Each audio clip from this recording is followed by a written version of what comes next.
Hello, everyone. A very warm welcome to another episode of Psychology Talks. And as promised, that this month is all about mental health awareness. So, we'll be talking about the power of human connection. This is one of the very important aspect in having a mental well-being, because when humans are feeling humans feel connected with each other, they feel happy, they feel good about themselves, about the surrounding. And when the connection is broken, they feel alienated, they feel alone, and that adds up to the anxiety and depression. So it is very much important to stay connected and feel good about ourselves and about the society. And in this topic, in this episode, we will talk about it, how we can restore this human connection and not feel alienated. And in this regard, I invited one of our esteemed guests today, Alan Stevens. He is a renowned mental health activist. He has taken major initiatives to create awareness about mental health and to find some solutions about it. And in this regard, he has received several awards to create mental health awareness on TV and radio in the world press for filing likes of leading politicians. Like he has worked with several people, and one of his major program is the international profiling. And recently, I was uh, on the sessions with him, and I was amazed the way he accurately read people. So he is one of the person that who has created this profiling system to read people, to bring people together and to perform better in their lives, in their like personal or professional lives. He is an Amazon number one best-selling author, a coach, a trainer, and he's been referred to as leading authority on reading people globally by the UK Guardian, and mentalist means Dr. Phil by the Herald. Alan helped people to make sense of their lives and their relationship, helping them enhance their relationships through meaningful connection. So let's welcome Alan. Hello, Alan. Thank you so much for joining us today. No, it's my pleasure. Thank you very much for the invitation. Yeah, it's an honor to have you. Like the kind of work you've been doing to create mental health awareness and your work in the profiling system is amazing. It's so impressive. Thank you. Yeah, it's basically so. Let's welcome to all our audience today, and thank you so much for joining us today. So you can tell us that where are you from, and you can ask any question in between, so we can answer you. And let's say that who is saying hi. Jayoti has joined. Sobi Sebuti. Sorry if I'm pronouncing wrong. Your name, so maybe you can say Sebu Adu, saying good morning. Mohammad Ibrahim, Zulfikar Ali. Michelle is hi, Michelle. He's also a good follower on LinkedIn. Sayed Musa Raza and Munib has joined so far. So keep your comments coming in the chat. We'll be looking on your comments, and if you have any questions, we can also answer. Sana Hussain is also saying hi. So let's move to our discussion. Before we get into the real discussion, just tell us a little bit more about yourself, about your activities, and how you got into this, like how why you started to create mental health awareness, how you get into profiling, what challenges you faced during your journey, so our audience can get you know you better. Fine. Well, like everybody, we always gravitate to areas that we need to, in ourselves that we need. And what I found was through growing up without my father, he died when I was 3. I was in a situation where I was living with my mother and sister, but didn't have any male role models around me. That led on to when I first got my first job and did my training. I moved from where I lived in Sydney to north of Sydney to a place called Newcastle and was put in charge of men who were all older than me. My second in charge was 38 and I was 23. So I had to get them on side as well. So I started back in those days looking at body language to understand, a bit more about the staff that I had and how I could better connect with them. In the 1980s, I joined the surf club and became a surf lifesaver. And they talked me into being a patrol captain, where they put me in charge of a group of men that nobody else wanted in their patrols. That was why they gave me the job. I was a dumping ground, but we turned that into the patrol of the year. And so the following year, I became the club captain, and over the next 2 years, became his own supervisor in charge of the lifesavers for 3 beaches. In that, I was now the same age as most of the others on the committee, but as they pointed out to me, they'd been there since they were young boys and young girls. So I had to learn a lot very quickly, but I'm in charge of them with less experience and telling them what to do. And then in my late 30s, my first wife decided that she wanted to leave, and I had 3 boys to raise on my own. They were 4, 11, and 12 years old at the time. So now I had to get to understand them as well. So it had been an accumulation of events that happened where I was the youngest in charge of people, the least experienced. And then, as I would say, out of my depth, raising 3 boys on my own. And it gave me a lot of respect for single mothers who were doing the same thing. And so from there, I realized that I needed to learn more skills. And then I was working with a company that taught currency trading, and none of their students made any money. That's why they got me to come in to work out why they seemed to be fine when they started their training, but when they put money on the table after they finished their training, they were going broke. And so I used to use psychometric profiling where we'd ask people questions. And at that point, I realized I needed a better way of reading people. And so through some chance meetings, and somebody just mentioned to me one day, have you ever looked at reading faces? And so I went from using psychometric profiling to looking at faces and reading people's personality through their facial features, and at the same time picking up their body language and the little twitches on the face, the things that we call micro expressions, that give away your emotions. Put it all together, you've got someone's character pretty quickly as well. But just very quickly on the facial features, which is the most powerful tool of the lot, it tells me your personality, not your character. It doesn't tell me what you're thinking, but it tells me how you think. And that's from the facial features. And if you think, you lift weights, you build muscles in your body. At the same time, you'll find that everything we feel inside, we express outwardly through our expressions and our body language. Put that together, and the facial features that you have on your face, those ridges and crevices that you develop over time, give away your personality. Facial structure to start with as a child, the stuff that's passed down from your parents, the nature, that's the first part of the profile. But then we develop traits, which we call nurture traits, in response to our environment. And so that's basically what I do. It's brought all those tools together to create a profiling system. But the reason I did it was because, as I said, my history, I was shocking at reading people. So I needed to learn the skills for myself. And that's why I got into profiling.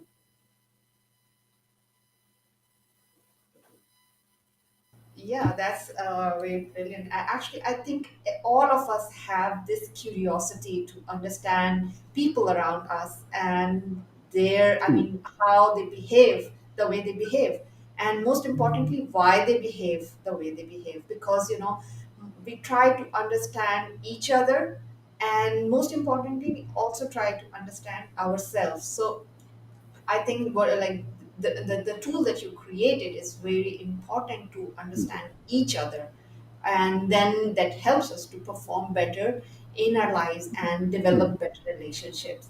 And I think that is what is needed at this time, because Hmm.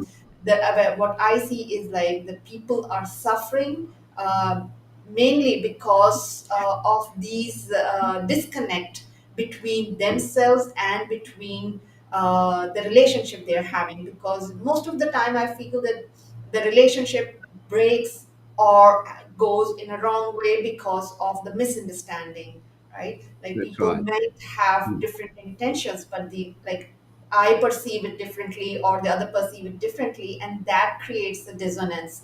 So that is, I think, the main reason that mm, people are more interested, and that is mm. definitely the reason that is very, Yeah, very critical to understand each other. that's it. So See, when we yeah. sorry, Prof, when we read people or we're trying to build relationships with people, we forget what they're really feeling. We're coming from where we are. And that's one of the reasons why, even though we want to understand the other person, quite often we don't get there. We're actually judging them on how we're feeling. And that's Yes. why I felt that profiling was extremely important, to be able to understand the other person as they truly are, and then be able to change the way that we like to be spoken to match the way that they want to be spoken to and need to be spoken to and treated, so that we can then create stronger relationships with them.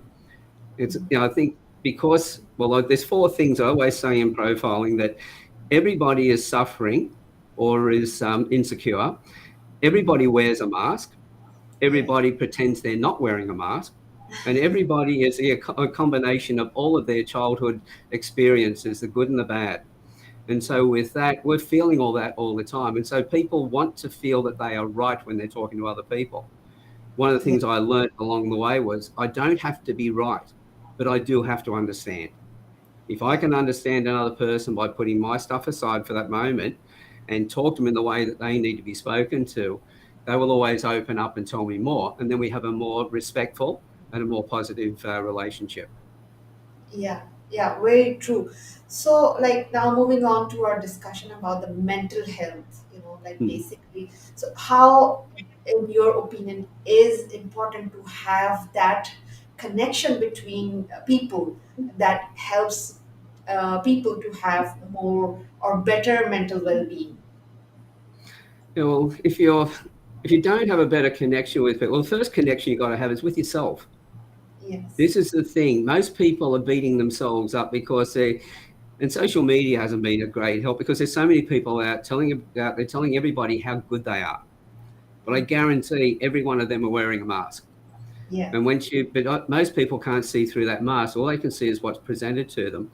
And they start to worry about, am I good enough? Yeah. Well, regardless of who's listening to this today, I would say to everybody who's listening, you are good enough.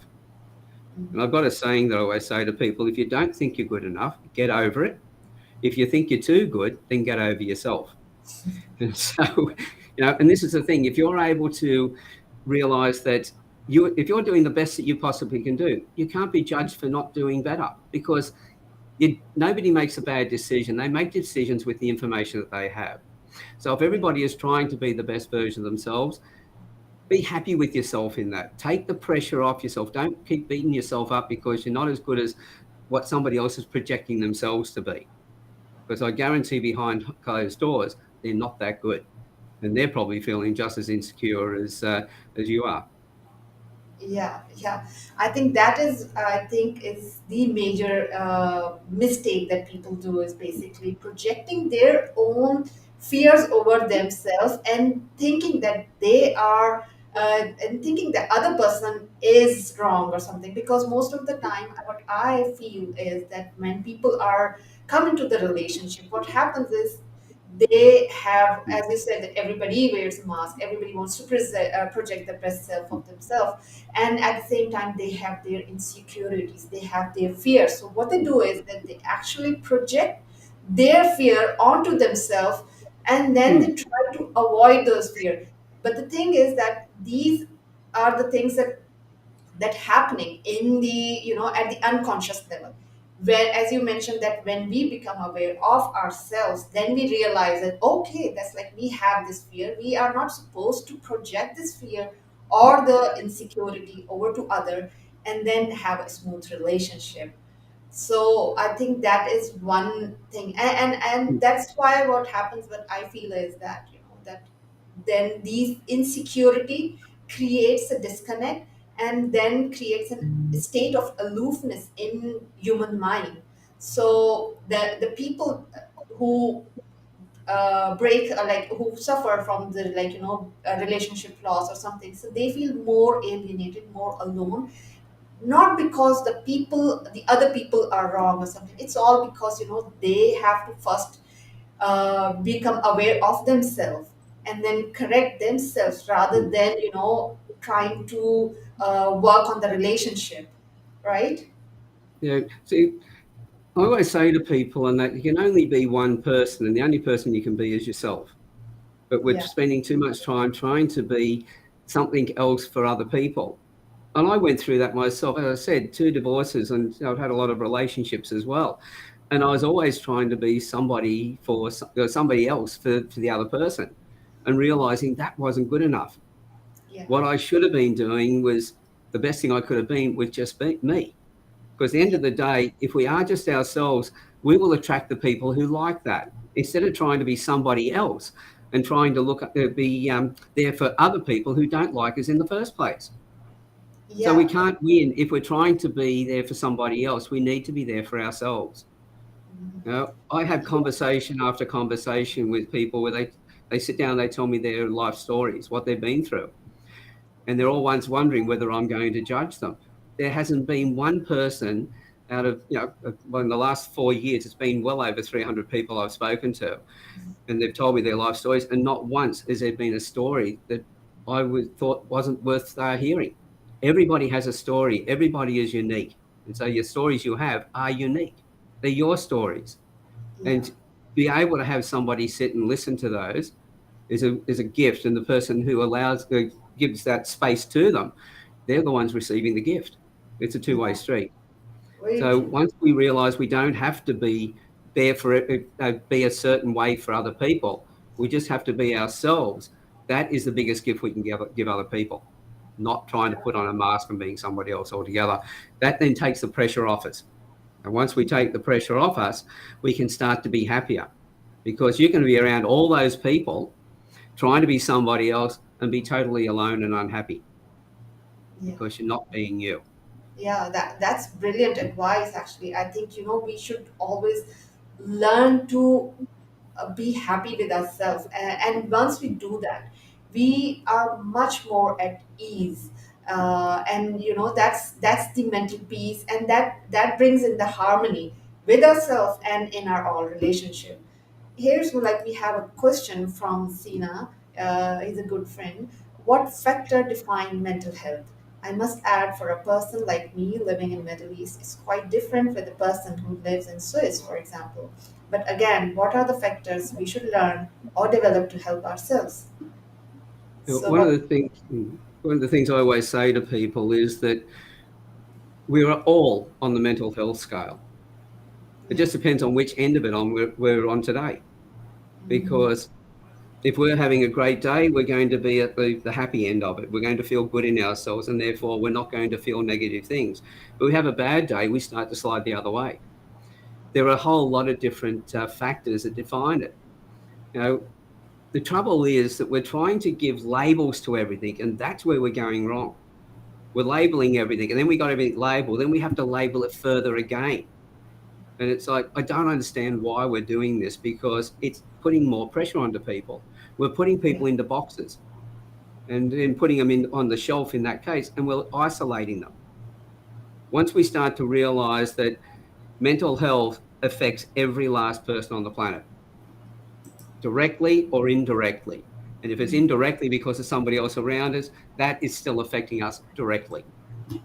And Yeah. so once we realize that, instead of trying to define the things, knowing that at one end, life is really feeling bad, we feel like we're totally lost, that we've got nobody around us.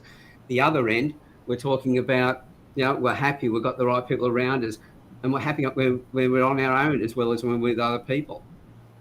Yeah, So we've got I that. think I think it answers Sina's question. Let us know if it gets the answer. We also get another question from Krista. She is also one of our very good friends of mine. Any advice for people close a relationship with those who struggle with mental illness? I've had this issue my whole life since my mom is sick and my parent is bipolar. It is exhausting. So, what would you suggest that how we can deal with this? Well, one of the things is anytime somebody is emotional, they're reacting out, we feel uncomfortable.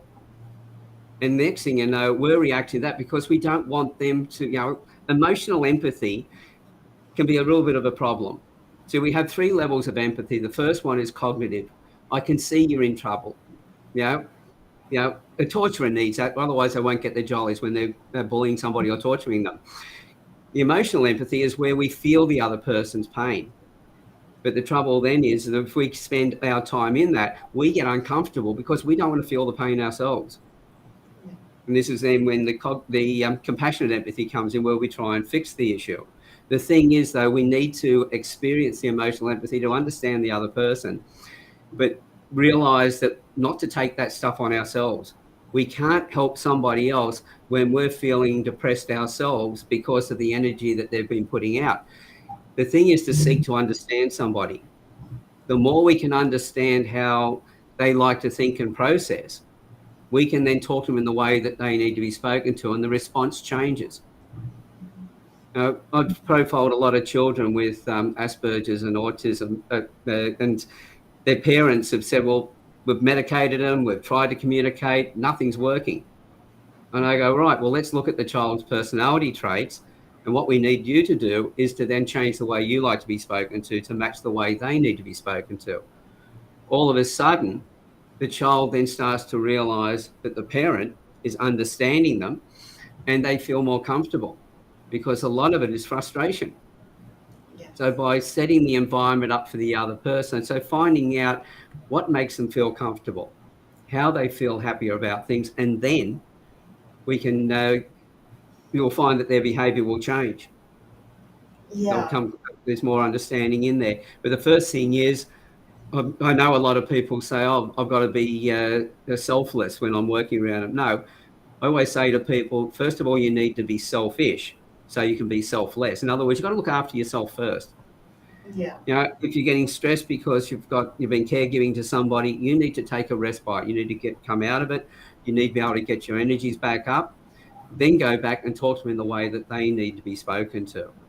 And then when Mhm. you're able to do that, when you're at your peak energy, then you'll be able to make a connection with them. So the things that were pushing your buttons before aren't pushing your buttons now. Because quite often it's frustration when you're trying to help the other person and we're doing it and communicating in a way that doesn't connect with them. And so they don't get better and we get frustrated because we're doing everything we possibly can. And we are with the information we have. But when we have a little bit more information, understanding how to talk to them in the way they need to be spoken to, then we can change things. Yeah, I think that's brilliant. And I would add that, like we need to change the perception of the person also, because what happened is like we try to understand, we try to treat the patient or the person like who is suffering from the mental health as a normal person. We should never ever actually treat that person as a normal person. Like for example, I wouldn't say the normal person, I would say that, like, they are different, they have different needs, so like we should expect different. For example, if someone is, let's say, a bipolar or is having a depression, for example, that's how I actually deal with the person who are facing depression or something. So like, you may have to put more effort to it and expect different result from the person. For example, if I know that my friend or someone, like if I'm helping someone, they are depressed, and I try to make them out from their world, so I have to make an effort. I will send like at least 5 to 10 messages to actually get one response. Whereas, and I should not have the expectation that when I send the one response and that person is not replying, so there's something wrong with this. So Mm, it's basically managing our own expectation from that person, and we need to realize that it has to be different, it wouldn't be the same. And that is the main problem that I feel that is majority of the people are facing. And even I like work with a lot of people who the parents that who have kids with autism or something. So like when their children go to anywhere else, the other people need to realize that okay, that child is different, it has mm, that child has different needs, different, so they need to expect differently. It's basically us, as you mentioned earlier also, we need to realize ourselves first, like what to expect. We need to manage our expectation. We need to see that if the person is not we need to actually, I would just say that, I would rephrase that, we need to not label the person like, okay, this person is bad because he's not responding. It's not like that. We No. need to, one, we need to understand from their perspective. If the person is depressed, if the person is having any other thing, so he will never respond to the way that we want or we expect from the different person. So Hmm. that's very important to realize that we are dealing with someone who is having a mental health issue. We need to approach differently, and we need to manage our expectations better, and we need to practice empathy, try to understand from their perspective, not from our perspective. So I hope It, it it, yeah, answers well, with the the with the question. comment you just got there with Krista on the screen at the moment, who cares for the carer? Well, the carer Yeah. needs to care for themselves, but they also, in doing that, having the right people around you as well who can support you. You don't Yeah. have to do it on your own. This is where I said you need to be selfish to look after the other person properly. You need to have time out. You need to be able to talk to people who can then support you. If they can then support you and have conversations, and I don't mean that you go and tell them what's going on and they give you advice. One of the Yes. biggest problems we have today is that the stats are showing that when somebody talks about an issue that they've got, it's only 19 seconds as they start to explain it before someone jumps in and gives them advice. There is no Yeah. way in the world you can get enough information in that 19 seconds. I sit and listen to people for the best part of an hour in some cases. And in that, then I understand where they're coming from. But I would never be so disrespectful to the other person to give an answer or to jump in and give advice, especially when it hasn't been asked for. I recognize where the person needs to vent. If they need to vent, then hey, if I care about them, I will just sit and listen. And I know it's got nothing to do with me. I know that once they get that out, it'll be different. I had an example. I had a gentleman and I were traveling to an event, and on the way, he was, of all things, he was a negotiator. But he was talking about, he was running this new event that we're going to put together, and we're talking about the planning of it as we're going to another event. And he said, look, one of the other presenters was giving him some problems. And I said, well, what are you going to do? And he went off in a tirade and angry and everything else. Anyway, as I was driving along, once he finished, I said, can I ask you another question? And he said, what's that? I asked him exactly the same question as I asked him in the first place, because I realized he just need to get it off his chest. If I had jumped in with advice and telling him what to do, it would have gone down the spout. It just wouldn't have worked. But because I gave him that space to vent and didn't take any of it on because I knew it had nothing to do with me. And if I can allow somebody to be right into their emotions and not take it on. And in that, he then gave a solution to what he was going to do. And he just laid this plan out that covered every point. And he just looked at me and he said, and I'm the negotiator. He said to himself, and I'm going, well, I'm the listener. I didn't Yeah. need to negotiate. I just needed to listen, recognize where you were coming from, not judge you, but allow you that space so that you could come up with your own solutions, which he did. Then at that point, that if you do that, if you're a carer and you do that for yourself, then the end result is you're in a better state when you go back and talk to the people you're caring for. Now, the more that you understand them, and this is where I've had a mother with a young boy, this is about 11 years ago. He was 6 years old at the time with Asperger's. The school didn't want him. The after schools care didn't want him. The teachers were saying if they're going to keep him, he needed to have more medication. Well, I profiled him from his photographs and gave the mother the report. She took the report to the school and the after schools care, told each of them that the others were doing it. And if they didn't do it, like she told the teachers, the aftercare is doing this, and the aftercare, she said the teachers are doing this. And if you don't do it, it won't work, it'll fail, and it'll be on your heads. You'll be responsible. The teachers and the after schools care did not want to be held responsible, so they put it in place. Where they said at the age of 6 he would never do presentations in front of the class, he would never amount to anything, he was actually doing presentations in front of the class at the age of 7. At the age of another year and a half later, they'd actually reduced his medication with the doctor's approval, and they didn't need a psychologist anymore. Now he's improved in the relationship he's got with his mother. He's actually an entrepreneur now. At the Wow. age of 17, he's doing things that most other kids weren't doing. And this is the boy that they said would never be as good as the other people. And I say, it's good. You've got Adam Duval there. G'day, Adam, in the background. It's an old mate of mine. Yeah, Adam is like is this he has it's the own struggle of the mental, and it's a very good comment. And some of the time, I still do this is what makes human. But what I've done is I woke up and said to myself, I'm making a lifestyle change, and this is what I've now done, and now having this. I mean. Yeah, I think we just need to make that change in ourselves, and then realize that we can do it, That's it. and that's how it is.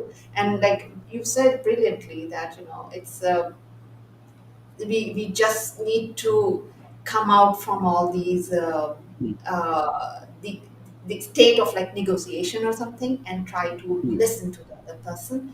And that's when it happens, like as even Costa was asking, that like adults don't share their problems. And this is the thing, is that they will not share, but we need mm, to lend them ears to actually listen to the problem. And once we start listening without judgment, mm. then they would open up, and then we realize that okay, that this is the That's problem that they've been doing. That's the problem. That's why they are behaving that way. So the only thing is, again, like we need to be kind to the people, listen to them, and with open mm. mind, without judging anything. Yeah. And be So kind to yourself as you do it as well. yeah, Be I kind to yourself. absolutely be kind to ourselves. Mm, First is the first step is like be kind to ourselves. I think everything is start from within. So even if we want to help people, we need to help ourselves first. Because mm, I think if we have our own biases, if we have our own insecurities, we will always stumble on those insecurities, mm. all those fears, all everything. So before, I would say that the first step is like work on yourself and then work on others. That's the That's basic it. thing. Yeah, and Yeah. don't be tough on yourself when you're working on yourself as well. And remember that the only person that you can fix is yourself. See, I was a carpenter. I can build things. I was working on my car. I could fix my car. I can fix bookshelves. I can fix all things around me, but I cannot fix somebody else. But what I Yes. can do is pay them the greatest respect of actually listening to them. Now, I always say to people, you've got two eyes, two ears, and one mouth, and you use them in that proportion. And when you are using your mouth, it's to ask questions. And you Yeah. ask every possible question you can think of when you're talking to the person, and you listen to what they say, and what they say, then you ask questions on that. You ask every possible question you can come up with. And once you've done that, then you ask one more question. And that is, from what you've been telling me, this is what I'm understanding. Have I got you right? Have I understood you properly? Now you're into a conversation. If you've got it right, then they know that you've been listening and they're thankful for that. You'll see a shift in their energy straight away. If, on the other hand, you didn't get it right, they know that you've been so interested, you're asking. So now they're able to explain to you, you're having conversation. And as soon as people have conversations, the energy levels change. People feel that they're not alone. And that's where Yeah. most of their mental health issues are coming from. They're going, well, I've got this problem that I can't really share with anybody else because I'm embarrassed about it or whatever it might be, or nobody else is going to understand. They're going to think I'm an idiot. Well, this is the biggest problem. This is the mental health that we have quite often is the mental health we put onto ourselves. Okay. Real thinking that everybody else expects something much more than what we're able to deliver. The thing Yeah. is, most of them are going through exactly the same thing. As I said, Yes. everybody's wearing a mask. That's very true. And I think, and that is the main reason that I've been trying to help people on the mental health issues, and I'm like Mm, trying to share the content on the LinkedIn, on the other social media, that once we all face problems in life, we all face depression, we all face all these, like, feel the emotions. mm, It's like sometimes we are afraid to show them, and that's what exactly what I'm doing, at least, that to mm, create mental health awareness, that I'm sharing my own emotions, I'm sharing my own weaknesses. And once you mm, share your story, it gives the other person to a permission to feel the same, and they feel that they are not alone. I think That's the it. main dilemma of the mental health issues, like because everybody is suffering in the silos, they think Mm, that their misery is only them with themselves, and they can and nobody can help them. It's not like that. It is like everybody is on the same boat, feeling the same thing. It's okay. You just need to come up and show, and you need the only thing mm, is that you need to seek out the help. You need because there are a lot of people there to help you mm. out. That's Yeah, and one there's some thing. ways to do that. The thing is that that's what I've been talking about, is somebody who's aware, who is going to help others who are going through mental health pressures or emotions, depression, anxiety. We understand how we can help them. But if you've got somebody who, if you're depressed and you go, who can I talk to? And you go, what are they going to think about me? Well, you can start by asking questions as well. Ask the person, do they really care for you? Would they like to help you? That there's something on your mind that you would like to discuss. But, and also point out to them if you want answers or you don't want answers. You know, Yeah. I will ask somebody, if somebody is being very emotional, I will have one question for them. It's a two-part question. And that will be, do you want me to fix whatever it is that's on your mind, or do you want me to listen? Now, if Yeah. that's with a partner and they say, I want you to fix it, it could be one of two things. It could be that they just know that this is something you can fix, you have the ability to do that, or you're stuffed up in the first place. You're the one who's responsible for that and they want it fixed. But as far as the other side of it goes, if they say, no, I just want you to listen, then you know that they don't want to fix. You don't have to put that pressure on yourself to come up with an answer, because quite often when people think they have to fix somebody else's issue, they're not listening to what's being said.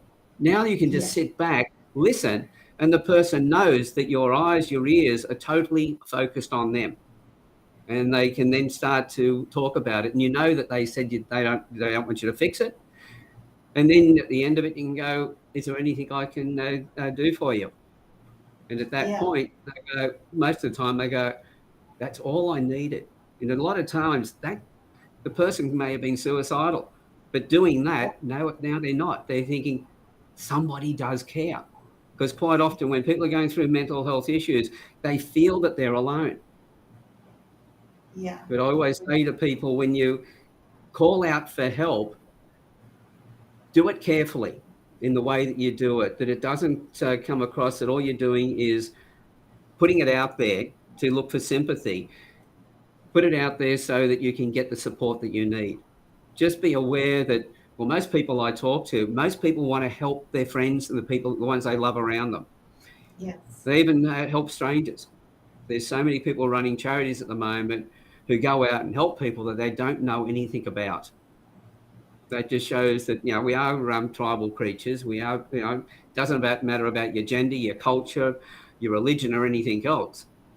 When you see somebody, you don't know of any of the background, and if they're in trouble, we want to help them. It's a natural thing because we want to be helped as well. But always remember, it's not so much treating other people as uh, as I would have them treat me. I always look from the point I will treat other people as they would have me treat them. So the Yeah. more I can understand them, then the more I can treat them in the way that they need to be treated, so that they can then feel good about themselves, and we can have a stronger relationship. It's Yeah. tuning my transmitter into their receiver. I have to listen, I have to understand them before I start talking to them, because otherwise I might as well be speaking another language altogether. Yeah. I think that is the basic thing, that we need to understand them first before Mm, forming any like opinion about them, or helping them out. Because what happens is sometimes that we actually take the other person from our perceptions, like, okay, that they mm, must be having this problem because of this, and it's not this the true thing, because they might be suffering because of something of their own self. So the first thing is try to understand them, that what is the problem that causing them, mm, and that the basic thing is listening.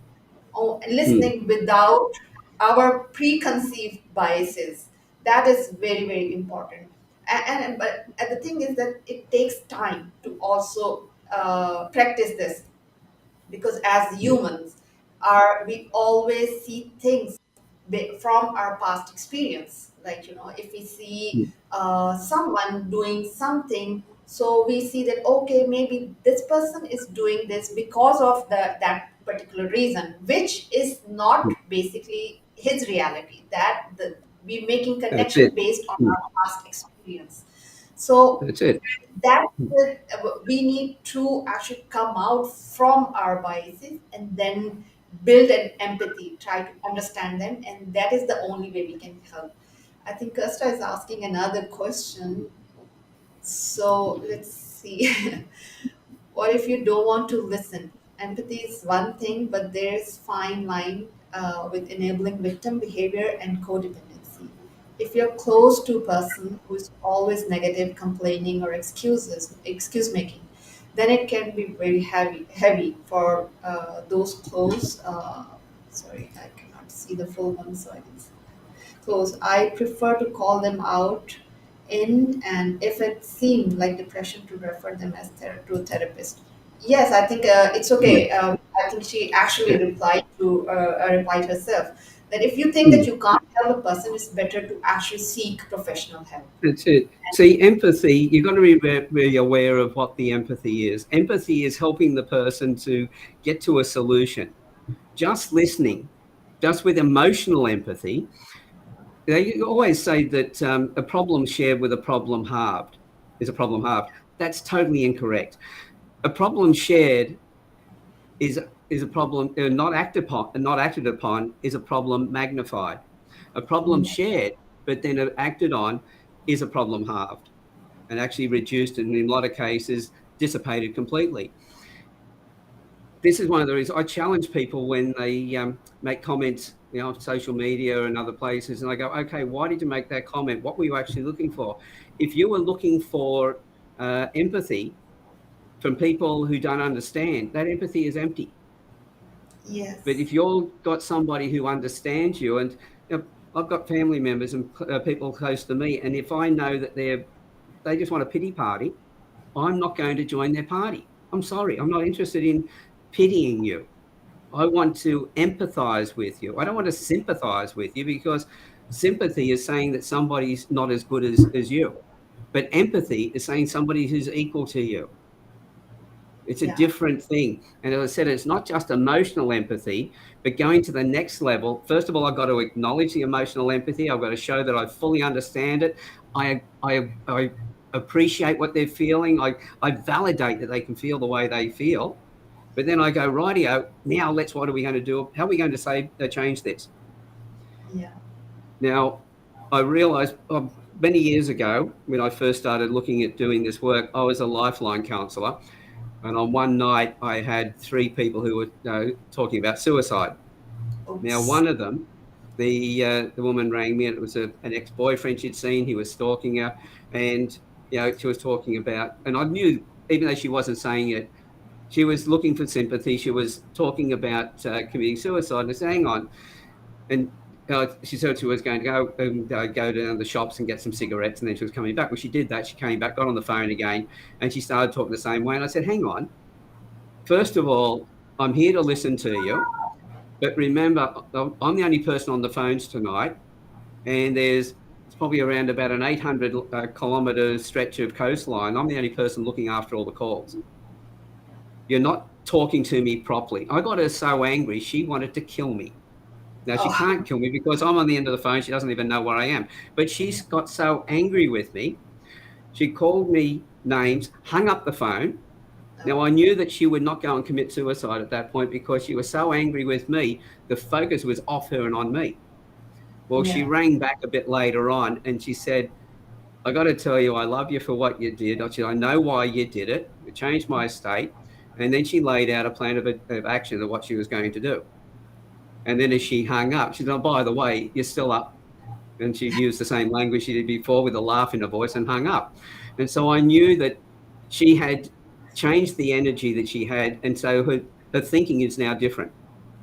Yeah. So there are times when you call somebody out. But if it's been somebody else, like one of the other calls, no, I couldn't do that with them. I had to empathize with them. But they weren't just calling out to looking for someone to support them in that moment and then come back and ring them again the next week. There are some people who ring weekly with the Yeah. same story and have been doing it for years.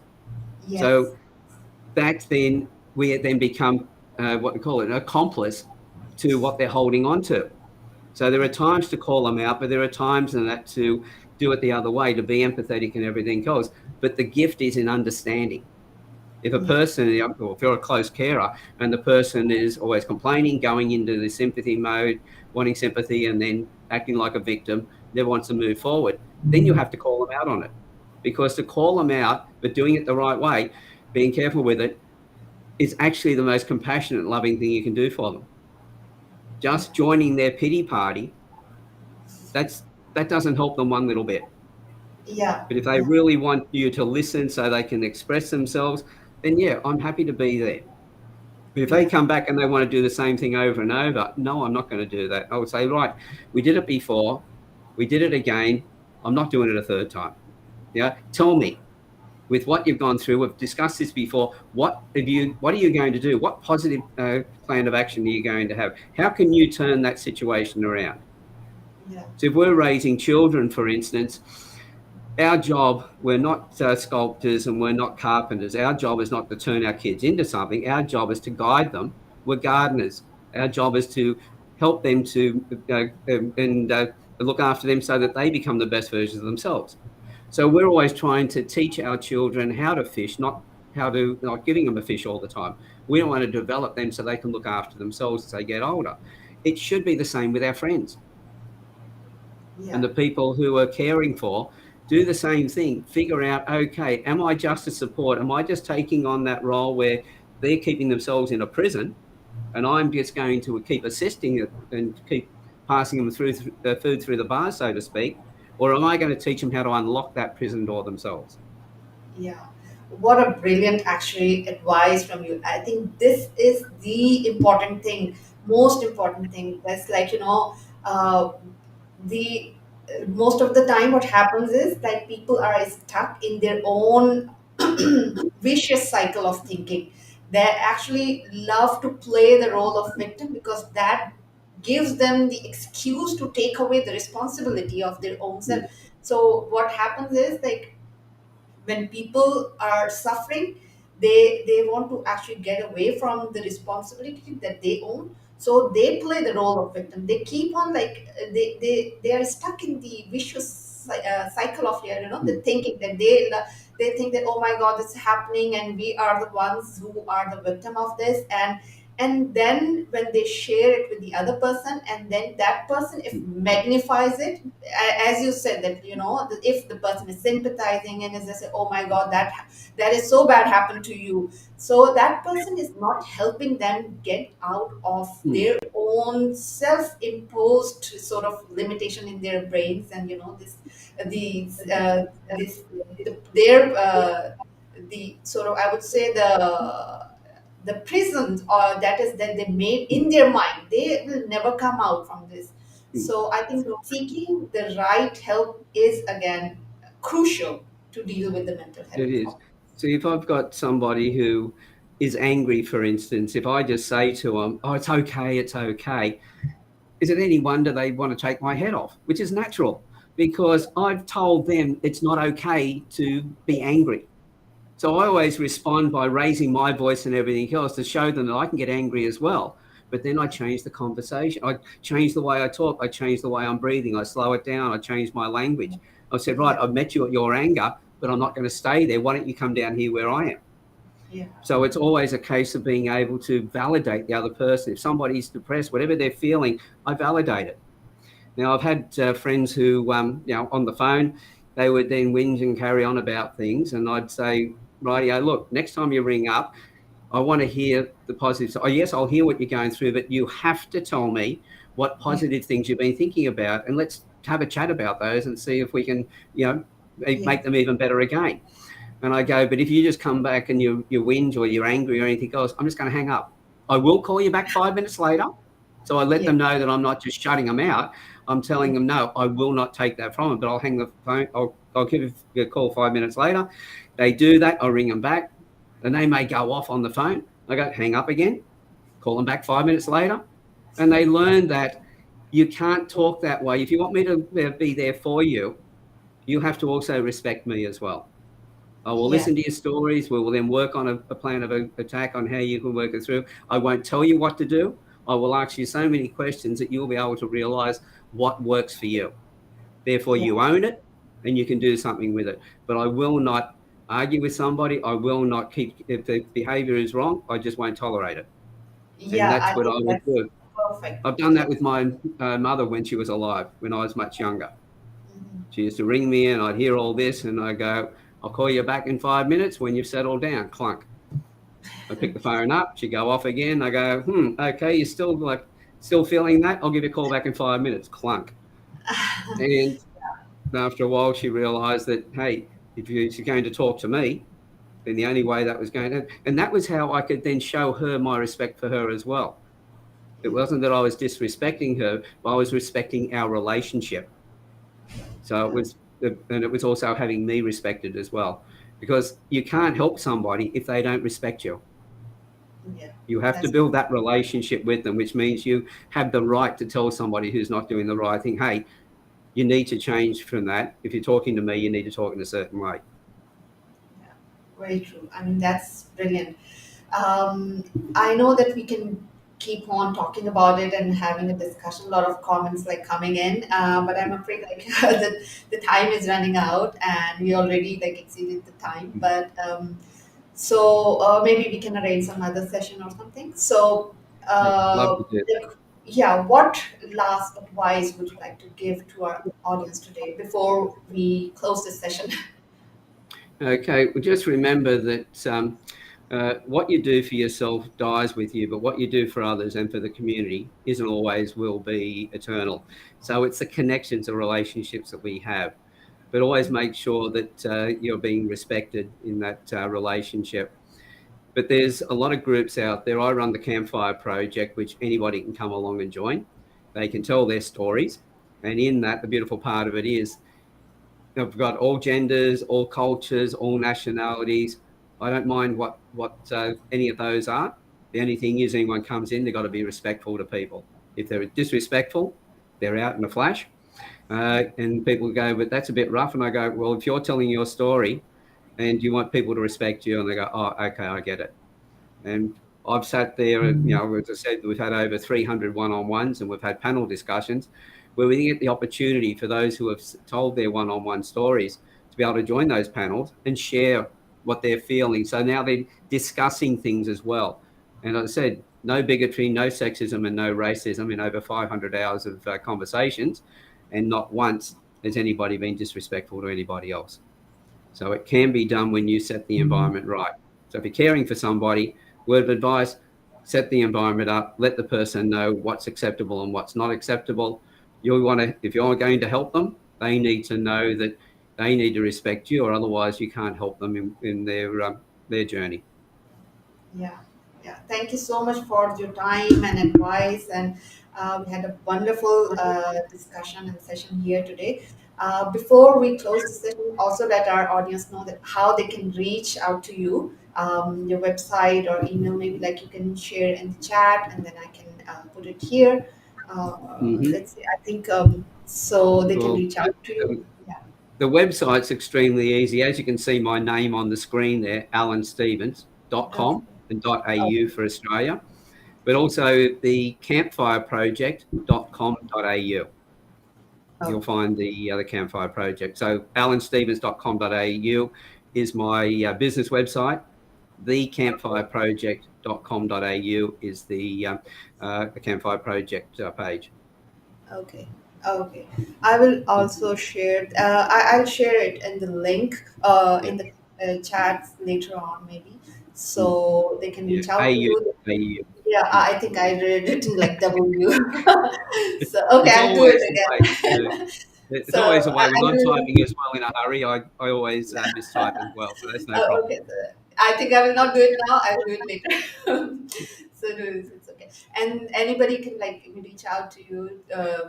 by If anybody's on got any questions, in LinkedIn. fact, yeah. Yeah. Yeah, Yeah, then get me on LinkedIn. Just look up Reading Faces or Alan Stevens. I'll find me. But what I'll do is I'll go through your chat later on and see any questions. I'm always happy to connect with people and share some answers on that and wherever I can help. So happy to yeah. do that. Yeah, and thank you everyone for joining from the audience. Also, they have taken time out to listen to us and for having this like interesting conversation throughout. And most importantly, thank you, Alan, for joining us today. And it was a very brilliant discussion, and I'm sure that our audience learned a lot from you today. So, thank you so much for joining. And Pleasure. have a great day now. I think it's your great evening for you. For us, like Yeah. it's just this beginning of the day. So, okay, Thank bye you very bye and much. take care. Take care.